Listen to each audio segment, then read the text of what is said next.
बिस्मिल्लाहिर्रहमानिर्रहीम अस्सलाम वालेकुम नाजरीन मोहतरम। What is हरूबला? हरूबला होता क्या है? हरूब, हरूफ, ये उसके मुख्तलिफ अल्फाज जो कॉमनली यूज किए जाते हैं। ये किस तरह इम्प्लीमेंट होता है, किस तरह वर्क करता है, पहले क्या निज़ाम था और मौजूदा निज़ाम में इसकी अहमियत क्या है। अगर हम प्रीवियसली बात करें तो कोई भी कैंडिडेट पाकिस्तान से सऊदी अरेबिया काम काज के सिलसिले में जाता था, उसके कफील के ऊपर डिपेंड करता था कि वो इस बंदे को अकामा बना के दे या ना दे। वो अगर अकामा बना के दे देता था तो वो बंदा लीगल हो जाता था, वो अकामा नहीं बना के देता था तो वो बंदा इलीगल रहता था।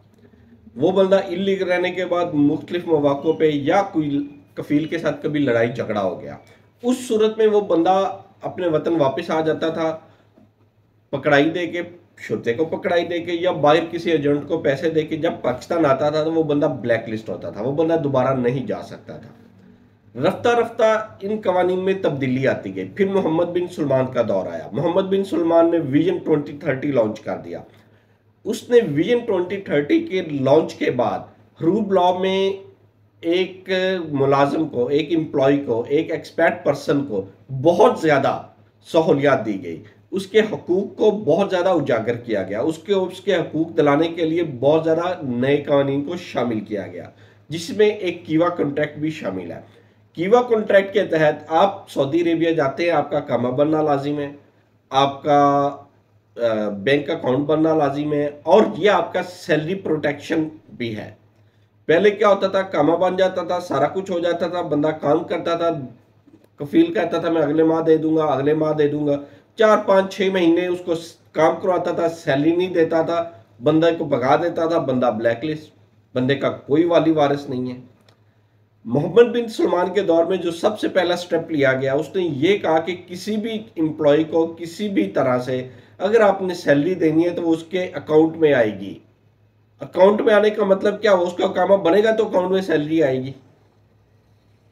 अकामा बनना लाजिम हो गया, इंश्योरेंस होना लाजिम हो गया, इंश्योरेंस लाजमी होगी।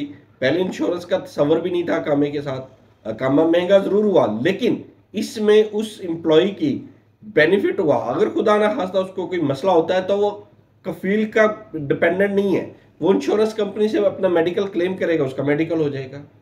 बहुत जबरदस्त तब्दीलियां लाई मोहम्मद बिन सलमान ने। हम इस चीज को अप्रिशिएट भी करते हैं।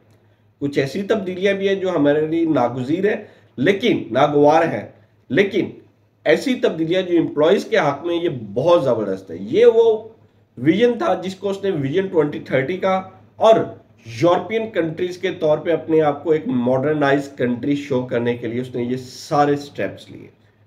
हम भी देखेंगे आइंदा आने वाले दिनों में, आप देखेंगे 2030 आते तक सऊदी अरेबिया एक मुकम्मल मॉडर्न कंट्री होगा, just like a European country.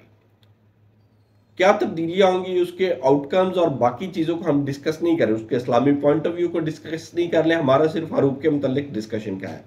अच्छा, कीवा कॉन्ट्रैक्ट आया, बैंक में सैलरी आई, बैंक में सैलरी के बाद आप लोगों को उन्होंने पाबंद कर दिया गया अकामा, इंश्योरेंस और कीवा के ऊपर। अब कहाँ पे बंदा ब्लैकलिस्ट होगा आने वाले दिनों में? आने वाले दिनों में बंदे के ब्लैकलिस्ट होने के चांसेस बहुत ज्यादा कम है, अनटिल अनलेस के बंदा खुद ना चाहे, अदरवाइज बंदा ब्लैकलिस्ट नहीं होगा। बंदा इट्स सेल्फ कोशिश करे कि मुझे ब्लैकलिस्ट कर दो तो पॉसिबल है, यानी कि कीवा कॉन्ट्रैक्ट भी आ गया विजन 2030 के अकॉर्डिंग, आपको सैलरी आ गई, बैंक के अंदर अकामा आ गया, इंश्योरेंस आ गई। अब सीन क्या होगा, अगर एम्प्लॉय और कफील के दरमियान कोई ना कोई झगड़ा हो जाता है, उस झगड़े की इतनी तूल हो जाती है कि एम्प्लॉय गलत काम कर जाए तो मसला होगा, अदरवाइज वो मुलाजिम या वो कफील पाबंद होगा इस कफील से, एम्प्लॉय से जितना अरसा काम करवाया उतनी सैलरी पे करे, नहीं तो अदालत आपको ये करवा के देगी, अदरवाइज उस कफील को जुर्माना अदा करना पड़ेगा। और तमाम की तमाम मशीनरी जो है वो एम्प्लॉय के हक में निकलेगी अगर उसको सैलरी नहीं मिली, उसके अकाउंट में नहीं आई, हाँ उसने कैश रकम वसूल की है, काम उसका प्रूफ नहीं है तो उसको सैलरी नहीं मिली। होता क्या है, अकामा नहीं बनता, नो प्रॉब्लम, एम्प्लॉय के पास ये राइट है कि वो किसी भी वक्त जाके अपना तनाजल करवा सकता है। अगर 3 महीने का पहला अकामा बन गया है और 3 महीने के अंदर उसको सैलरी नहीं मिली, उसको कोई मसले मसाइल हैं और कुछ भी है, प्रोबेशन पीरियड के अंदर कुछ भी मसला आया है, किसी भी वक्त एम्प्लॉय जाके अपना तनाज़ुल करवा सकता है बआसानी, कोई उसमें रोक टाक नहीं होगी, ना पुराना कफील कुछ कर सकता है, सिर्फ 14 दिन का इंतजार करना पड़ेगा। सिमिलरली वो वापस पाकिस्तान जाना चाहता है, इंडिया जाना चाहता है, बांग्लादेश जाना चाहता है, वो इजीली अपना खरूज लगवा के जवाजात से जा सकता है, उसको कफील की जरूरत नहीं होगी, वो बंदा ब्लैक लिस्ट नहीं होगा।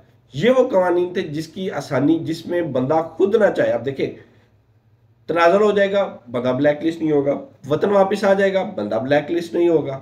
और बंदा ब्लैक लिस्ट क्यों हो? अनटिल अनलेस के लड़ाई झगड़ा ना हो जाए, कोई चोरी चिकारी का केस ना हो जाए, इस तरह के मामला ना हो जाए, तो बंदा ब्लैक लिस्ट होगा। अदरवाइज बंदा सऊदी अरेबिया में अभी मौजूदा दौर में नया बंदा ब्लैक लिस्ट नहीं होगा। पुराने बंदे जो ब्लैक लिस्ट हैं वो ब्लैक लिस्ट ही हैं। उनकी अगर हम तरतीब बताएं तो उन लोगों की ब्लैक लिस्ट खत्म नहीं की जा रही, खुद ब खुद खत्म नहीं की जा रही। काफी लोग अभी भी मरल शो होते हैं, जब भी उनका मतार पेपर या तरहेल पेपर निकाला जाता है तो वो पहले ब्लैक लिस्ट थे तो अभी भी ब्लैक लिस्ट हैं। चंद एक कैटेगरी के ऐसे बंदे जो ब्लैक लिस्ट शो तो होते हैं लेकिन सऊदी अरेबिया जाते हैं तो चले जाते हैं, इमिग्रेशन उनकी हो जाती है सऊदी एयरपोर्ट के ऊपर। लेकिन वो चंद एक बंदे हैं, उनकी कैटेगरी डिफाइन करना मुश्किल है। क्यों मुश्किल है?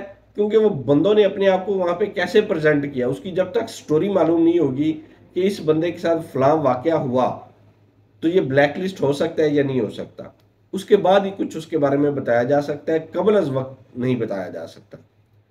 हरूब लॉ के मुतालिक किसी भी किस्म की आपको क्यूरीज है तो हमसे रब्ता कर सकते हैं, कमेंट सेक्शन में आप कमेंट कीजिए, हम आपके कमेंट्स का जवाब देंगे इंशाल्लाह। थोड़ा सा आजकल डिले कमेंट्स आ रहे हैं, आंसर दिया जा रहा है, लेकिन मैं कोशिश कर रहा हूँ कि जितने पेंडिंग कमेंट्स हैं उनका जल्द अज जल्द आंसर कर दिया जाए।